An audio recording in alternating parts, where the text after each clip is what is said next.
Vijay Sethupathi sir வந்து last week, அதுக்கு முந்தின வீக், அப்புறம் 2-3 வீக்காக ராணுவ பேசும்போது சரியாக வரலைன்னா உட்காந்துருங்க சரி உட்காந்துருங்க ராணுவ அப்படின்னு வந்து சொல்லியிருப்பாரு.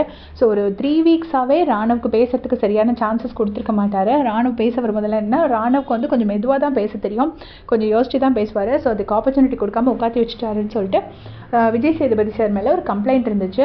அதை வந்து ராணுவோட அப்பாவான கராத்தே சந்துரு சார் அவர் வந்து ஏதோ வணிகர் சங்கத்தில் எல்லாம் ஹெட்டாக இருக்காங்கங்கிற மாதிரி சொல்கிறாங்க. ஒரு பவுன்சர்ஸ்லாம் வச்சு நடந்து வராரு. நம்ம ஆல்ரெடி அவரை பற்றி ஒரு வீடியோ போட்டிருந்தோம்.